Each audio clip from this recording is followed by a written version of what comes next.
Hey there, welcome to the Reinsurance Podcast, the place where we dive into all things reinsurance, the coolest part of insurance.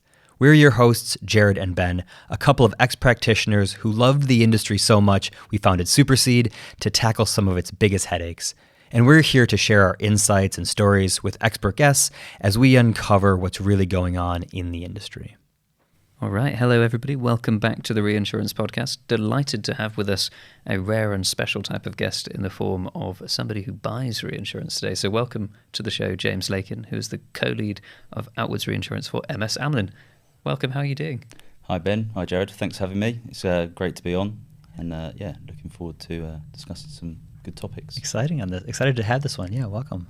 I think we're keen because you've volunteered to join us on the show today. I'm sure we encouraged you as well, but not only to talk about what reinsurance buying is like today, but also to get quite future focused, which I'm excited about because we're in this era now with all sorts of AI going on and all sorts of this future vision oriented thinking. But obviously there's a lot of real day-to-day challenges that we'll have to talk about as well. But before we do that, we should probably introduce you and explain to people how on earth you found your way into the reinsurance world. Yeah, absolutely. So I think like a lot of people in the insurance and reinsurance world, I fell into it. I started out underwriting UK property at a large global reinsurer and insurer. And then after a few years in 2014, I made the move to Amlin. So I was responsible for looking after the upstream energy portfolio from a exposure and aggregation perspective. And then later in 2018, I spent some time with the strategy team. And that's when I formally became involved with ceded reinsurance and buying and purchasing in some way, shape or form, either through data provision or placement.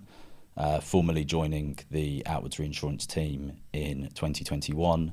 And more recently becoming responsible for the reinsurance asset management of the syndicate. Yeah, we were having a conversation earlier today between me and Ben about how the Ceded Re team is one of the more interesting strategic teams that exist within an insurance company. And you would have seen that as you had that internal strategy role of so much of the way you think about growing the business sort of stems from what you're able to achieve on the buying side and how you think about accessing global capacity and similar. What was, when you're sort of looking and first dabbling in the Ceded Re function, what one was the strategy team your first exposure to it, or when you were working sort of in class underwriting or exposure management, were you sort of also looking at, we're a bit heavy here, so I've been told I'm over capacity, so I need to source reinsurance. Were you getting a bit of exposure to it on that sense as well? Yeah, absolutely. So part of catastrophe modelling, there is a great need or consensus to provide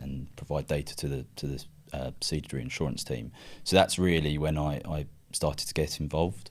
And then over time that just developed as a role. It built out. It became a bit more...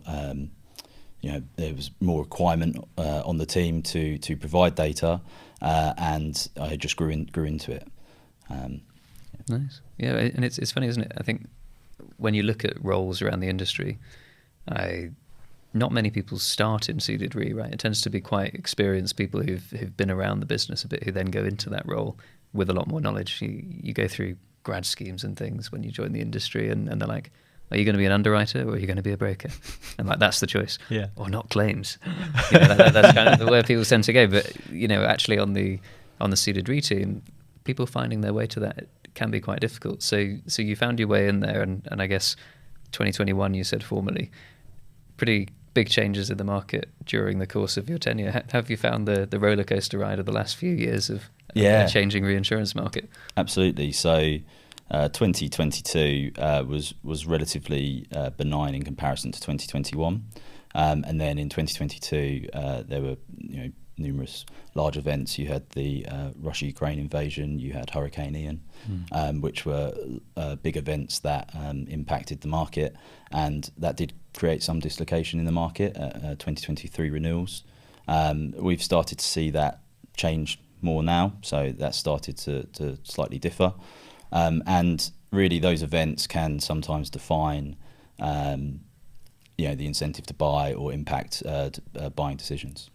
Yeah, absolutely. And I guess the changing price of reinsurance, the changing exposures all around you, you've got a lot to think about as a Ceded Re team. What are your sort of main milestones during the year? Because obviously you've got 1/1, but it's not just 1/1. You're doing a lot year round, I suppose. Yeah, so day to day, the role really involves internal, external engagement. That's really important to constantly keep up to speed with the market and the market environment. It's account management. It would be reporting to stakeholders, reporting externally and internally to reinsurers. That'd be the key takeaways in day-to-day work. And then it can vary from if there's been a large event, reporting on that, or sort of looking at your net line or net position to an event in comparison to where we would be from a gross position. Yeah, I think we often talk about the sort of activities of Ceded Re centering around buying reinsurance, right? Which, as you sort of said before the show, most of it for you guys being at 1/1 or other seasons have their sort of renewal seasons. And there's a ton of work that is in the ramp up to that. But you're right, the maintenance and management of those purchases in terms of collecting and ensuring premiums are being paid, making sure you're moving money to the reinsurers on quota share basis, tracking movements of claims. Like, it's a lot going on throughout the year. And then you're sort of inundated with the task on top of that, which is a full-time job. Now you need to prepare data for next year's buy, which is another sort of exercise in and of itself. How do you think about like when these big pieces of work kick off? Obviously, there's the sort of everyday stuff of management, but when do you sort of go, okay, we're getting ready for next year's purchase, therefore today's the day we get this task, or we have to start sourcing data from all the teams around the world? How do you think about those stages? Yeah, so the way I certainly like to think about it is I'll sort of split the year into two, and the first 6 months you're sort of looking back and you're thinking about utilisation and what you've purchased, and something to consider always is the vintage of data in terms of the data you've provided to market at the time of placement, and then for the prior 6 months, sort of from June onwards, that's when we start to think about the optimisation or whether the purchase is still appropriate for the underlying portfolio. And that can be one of really the key challenges actually in the role is keeping up to speed with the underlying portfolio. It's ensuring that you're not in the weeds as such, but you're aware of what's going on at the coalface of the underwriting business. And the best way to really get around that is through engagement and collaboration. So we'll often have engagement with underwriting teams or with claims teams or actuarial throughout the year to ensure we have an idea of what's going on in each respective market. And of course, not any one market is the same. They're all very different. They all have their own nuances and complexities, and that's something else that we have to sift our way through. But is what that really does, but by starting early, is it makes you more flexible, it makes you more adaptable, and it provides you a better platform to paint a picture to your stakeholders. Yeah, that makes sense. And how do you decide, I guess, with so many different lines of business and regions and so on, what's going to buy together, what you're going to buy separately? How is that something that changes much, or is it quite established? It can vary. It really it goes back to the incentive to buy. So buying can be driven for a lot of different reasons, and buying depends across companies. It depends across portfolios. It could be driven by a recent large event. It could be driven by earnings or retained earnings or capital relief. So there's lots of different reasons and thoughts that go into why we might buy for a particular portfolio. With that, it's a really interesting. How much, when you think about a business as large as yours, how do you think about the justification for buying, and then the process of getting approval or budget for it? You might present a case of saying we think we should do X, Y, Z, but then you would go to the board and say, we'd like to spend X on reinsurance. You first go to the broker to get an assessment of what the price might be. What is the process of you sort of doing the assessment with your team of saying, here's where I think we should be thinking about this, to then getting the approval to do that by the sort of leadership of the organization? Yeah, so of course there's always a balance to be had between technical requirements and perhaps strategic objectives or stakeholder decisions. And really, we like to split the portfolio into perhaps two buckets. And those buckets would be the quantitative aspect, where we're looking at data or thinking about data, and the qualitative aspect, where this is softer narrative or conversations with brokers and line underwriters actually about how they feel the market state is. And really, these contribute to the decisions, and these will contribute to how we think about buying for the portfolios to paint the best picture to stakeholders. That makes sense. And would you do that sort of one at a time for like different purchases, or is there a point? I don't know if there's like a special day during the year where it's like, right, it's Tuesday. Decision day. Get out all of the deals. This is everything that we bought last year. We want more of that one. We want to retain more on that one, or buy less. Is there a decision day or something? It wouldn't be a decision day. It's an ongoing process. Yeah.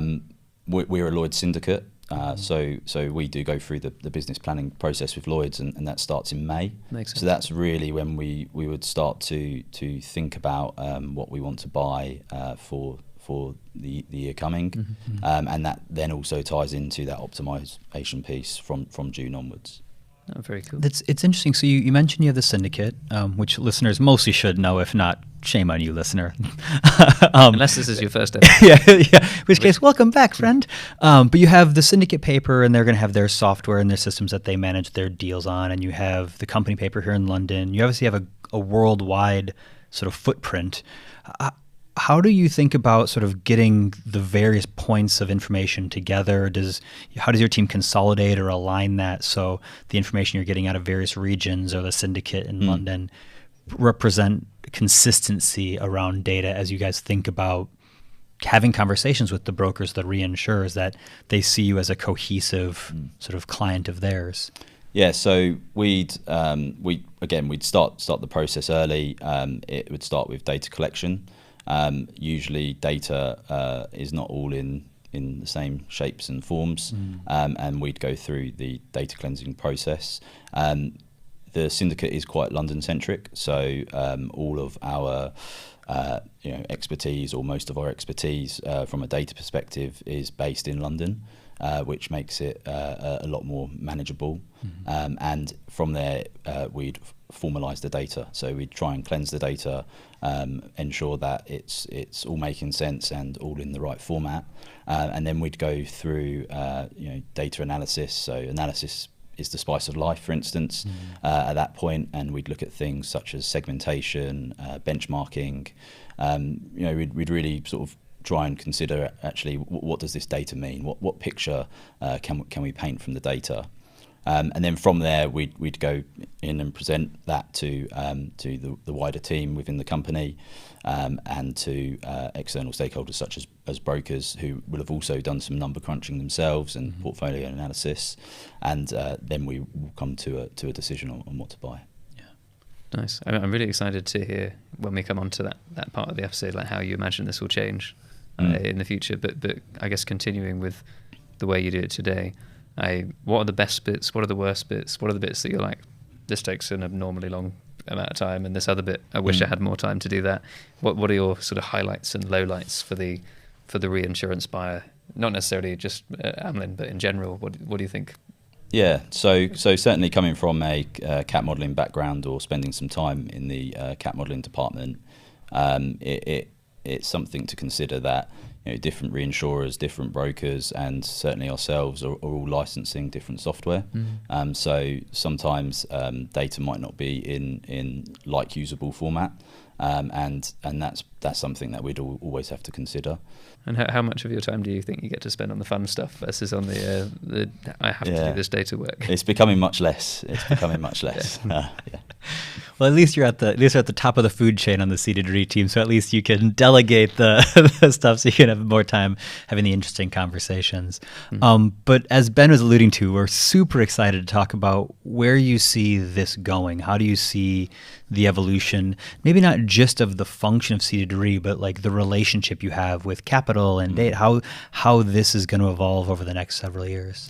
Yeah. So in terms of the role, historically, I expect the perception of Ceded Re was much more of a post box. So it was somebody to coordinate reinsurance buying. But really, as there's greater dynamism in the market, and certainly more complexity in the underlying markets and underlying portfolios, there's probably a greater need on reinsurance buyers to be multifaceted.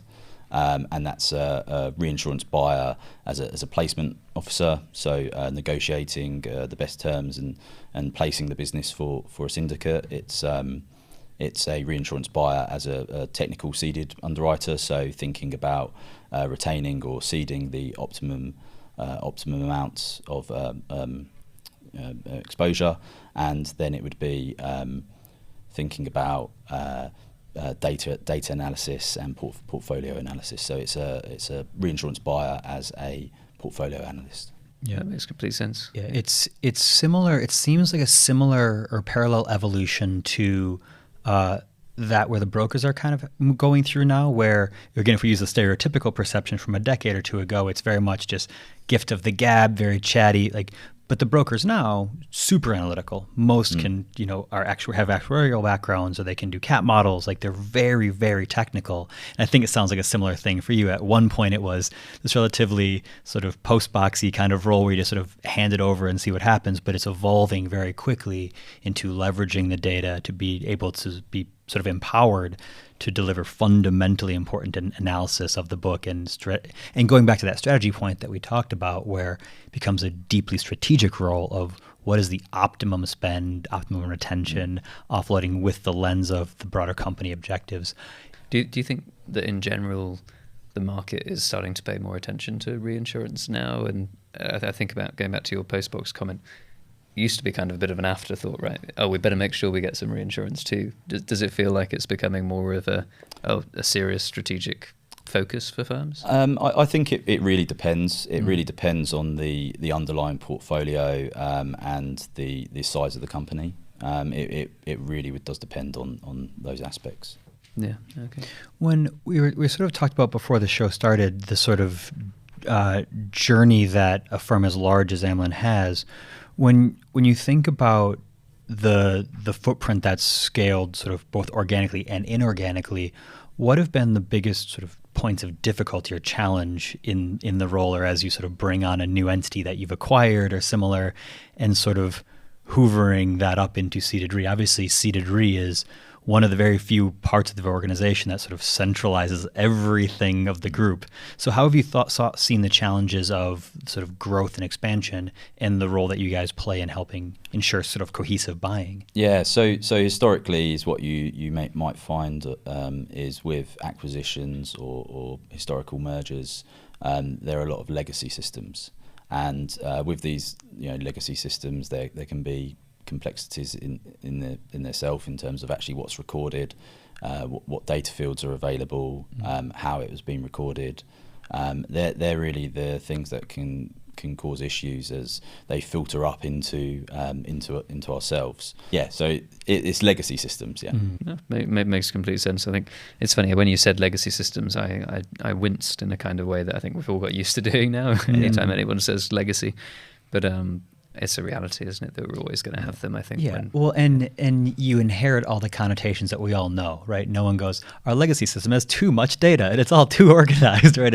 It's an awareness that big organizations, and we've talked about this before, I think one of the challenges that our industry faces is because so many companies adopted technology so soon or so early, they were sort of forced to adapt it and evolve it in the things that met their specific use cases at those specific times.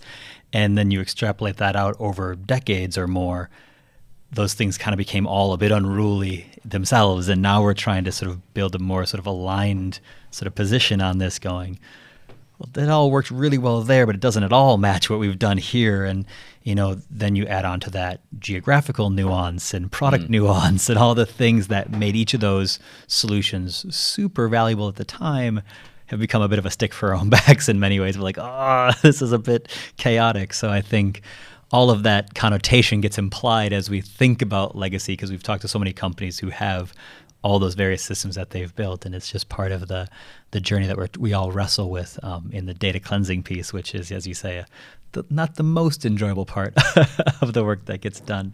When we think about the role that you guys have with your brokers now and that relationship, how do you think about the data sets that you give over to them, their ability to sort of help you evaluate that and propose structures? What is the sort of way you think about that relationship, both now as well as we evolve as an industry? So having a good relationship with your brokers is important. So certainly being accessible and them being accessible is really important. And certainly building your own view of the data is as important, to make sure that you can sort of benchmark or reconcile that with that of the brokers. One of the things that we've seen and heard anecdotally from clients of ours is part of the delay that you see in the data prep as we get ready for a renewal season is exactly that, where the cedent's kind of going, okay, here's how I think the data comes together, and the broker comes back a week or so later and says, here's what we think we're looking at.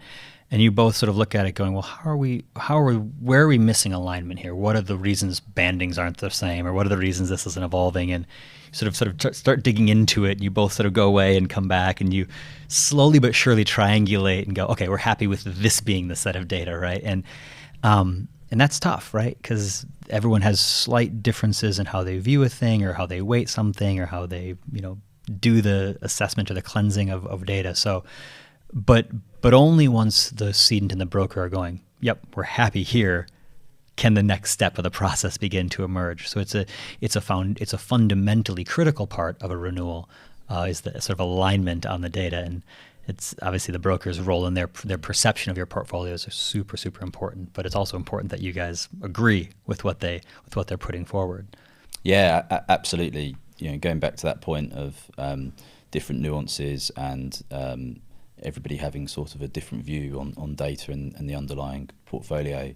A great example might be what is the definition of Europe, or what is the definition of US quake, for instance, and that's their aspects which it's important that you have them lined up, especially when you go through that placement process to ensure you're getting the optimum coverage for what you think you're getting coverage for. Well, it's being a strategic partner with the broker as well, but there's obviously value in you not just saying, well, here it is, big three broker, I'm assuming big broker.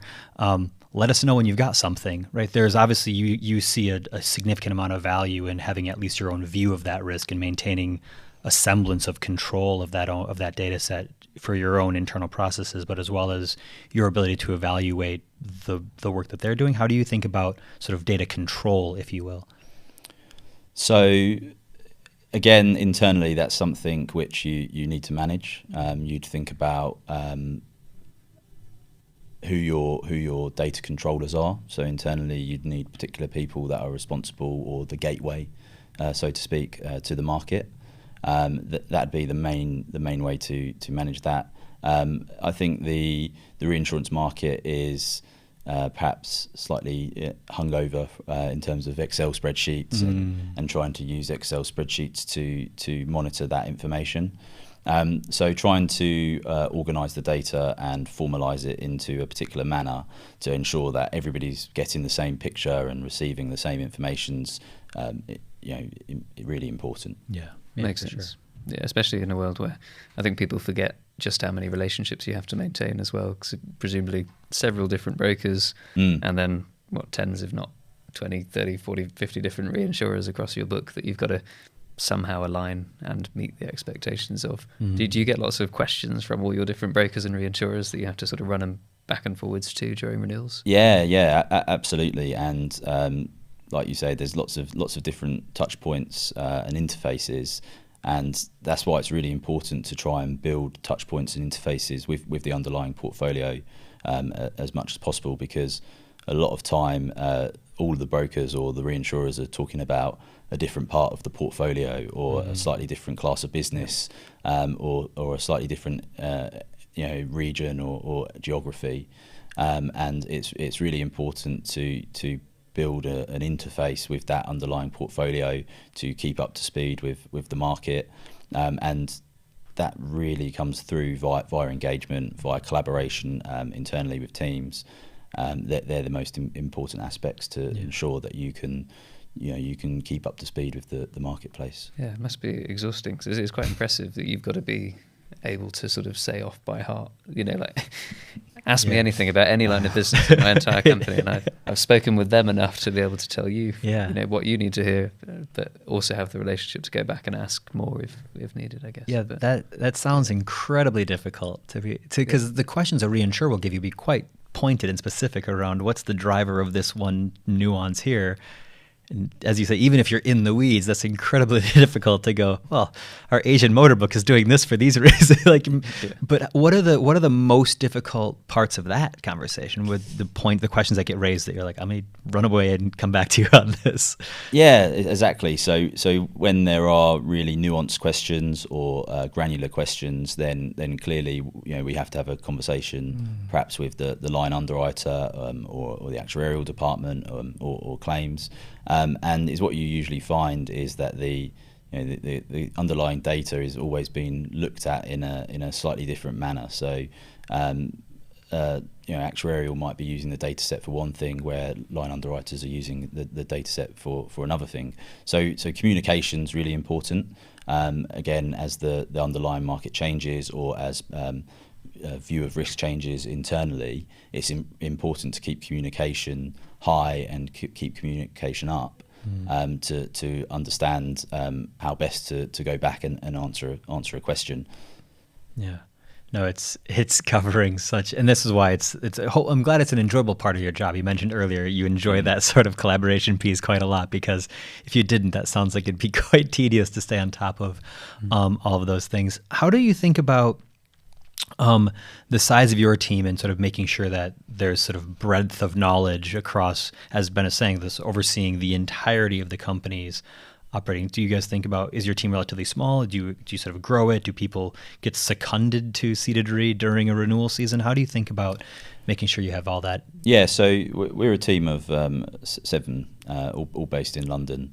And we do get secondees. We get a lot of people through internships and through the graduate scheme, for instance, that will come and support the team. Yeah, I guess building on Jared's question, I am thinking about the future narrative that we had, where we were like, how do you see this changing over time? Are you having to seek out like data scientists or different types of role that you would have had in the past? Yeah, absolutely. So you'd be thinking about skill sets such as data analytical capabilities, or the ability to use data systems. Really, data analysis is something that's becoming more prevalent across the reinsurance industry. So it might not necessarily be situated in a particular team, but it might be a pooled resource, for instance. So it might be a team of data scientists or 2 or 3 data scientists which are responsible across the company for managing that. Yeah, it makes sense. And if we think about sort of where we might go, if you had sort of a perfect world of data and a perfect sort of lens of what the portfolio is doing, how would you think about products that like excite you? If we use ILWs for a second, but you're like, if you were to say, for extreme example, we'd buy almost exclusively ILW, like how would you think about what you might do if you had perfect data in a perfect world? How might the buying strategy begin to evolve? How would you think about that from a strategy point of view? So if you had absolute accuracy in your data, you'd have great clarity on what you want to buy. You'd have a great idea of at what level you want to purchase and how much you want to purchase and who you want to purchase it from. It would certainly be amazing. Like, it would be great to have accurate data 100% of the time. As an industry, everything's constantly evolving. The world's quite an uncertain place, and so to actually reach 100% accuracy in my lifetime would be incredible. But I just don't think it's something that's achievable. Yeah, I think if you had perfect accuracy, you'd also have your pick of reinsurance partners who would be sort of knocking down your door with unlimited capacity for you in that world. But no, I completely agree. I think there's so much. We often talk about, as you sort of led on the podcast with the amount of innovation that happens in our industry. We talk a lot about the amount of innovation that we think is trapped, partly because we don't have enough clarity of data to allow the brokers and the reinsurers to create a universe of products that it's like there's a sort of a limit of what we're able to do currently. And I think as the data quality continues to improve, we'll press on that innovation sort of frontier a bit more aggressively. Partly to your point, it would give you complete clarity as to what and why and the strategic elements of purchasing. So I share your ambition of perfect data. Whether we get there in the next decade or two, we'll see, but we could at least endeavor. I wanted to ask you a bit about reinsurance market conditions and how that changes your outlook as a buyer. Like, when you're watching, I guess you hear it probably all the time from your brokers and from your reinsurers, but when you hear headlines about the market hardening or softening, does that have a big impact on how much you want to buy or how little you want to buy, or is it quite set? No, we buy, and if it costs more, it costs more. Like, which way do you go? Yeah, so clearly in a hard market, reinsurance is usually more expensive and coverage is less expensive, and in a soft market it's cheaper and more expensive, and usually that makes it important to manage the cycle and manage the life cycle of your reinsurance buying. So to think about it from a long-term perspective, to think about who your long-term partners are, why they're your long-term partners, and what's a sustainable approach to the market. Yeah, that makes sense. You've got to make sure that the core purchases survive no matter what, I suppose. Yeah, even if we see sudden switches like we had back in 1/1/2023. Anything that we've missed out? This has been such a broad-reaching conversation. I feel like we've covered everything. Comprehensive interrogation. Well, no one better to have on the show for it than you. Excellent. Well, thank you so much for joining us. No, thanks for having me. Cheers. Thanks for tuning in to the Reinsurance Podcast. If you enjoyed our show, don't forget to subscribe wherever you get your podcasts and leave us a review to let us know how we're doing, preferably 5 stars. For more insights and updates, follow us on LinkedIn and visit our website at supercede.com/podcasts. You'll find the links in the show notes.